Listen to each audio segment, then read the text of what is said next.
ég lærði það mjög ungur 18 ára að ég væri með sjúkdóm. Og ég held að staðalímyndin sé oft svo að þetta sé einhvern veginn bara fólk sem að hafi ekki nógu mikinn viljastyrk til þess að hætta. Ef ég myndi ekki þekkja það, myndi ég aldrei trúa að þau hafi gengið þessa leið. Þannig að þetta er bara fólk eins og við sem er bara einhvern veginn þurft að misstíga sig. Tala við leikara, lögfræðinga, við kennara, við alls konar fólk sem einhvern veginn upplifir þennan sjúkdóm. Fólk sem er í góðum stöðum í samfélaginu yfir í það að vera fólk sem býr á götunni. Maður var leikstjórinn, leikarinn og handritshöfundurinn og allt þetta í sínu eigin lífi. Svo hver dagur var bara stuttmynd og hún endaði alltaf illa. Neyslan gengur fyrir öllu. Það er einu sem kemst að og þannig virka þessi veikindi.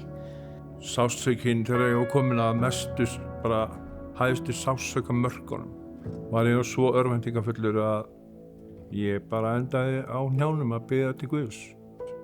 Á einhverjum tímapunkti tekur maður ákvörðun og velur.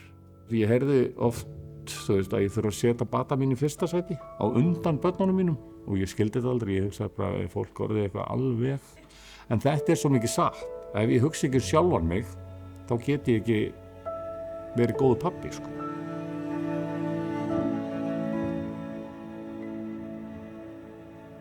Bati fyrir mér er í raun og veru bara þetta frelsi. Að geta tekist á við lífið á lífsins forsendum. Þar að leiðandi bara einbeitt mér og sinnt betur öllu sem ég er að gera. Að geta að lifa góðu lífi, heiðarlegu lífi og vera virkur í samfélagi. Hann er einhvern veginn bara svona eilíða ferðalag. Það geta bara að lifa lífinu eins og það er. Það er Bati fyrir mér, sko. Og appið er bara ótrúlega góð leið til þess að hjálpa á stað.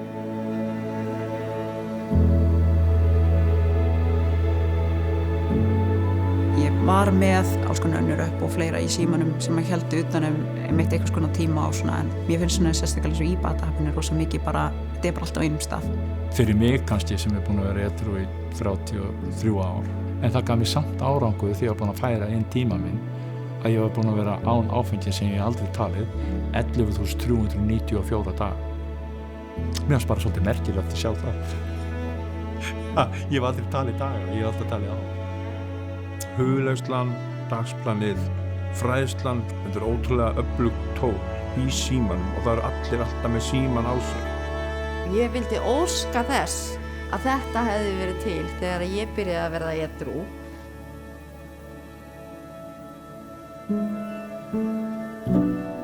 Þetta verður erfitt. Og það munu koma dagar sem verða erfiðar en aðrir.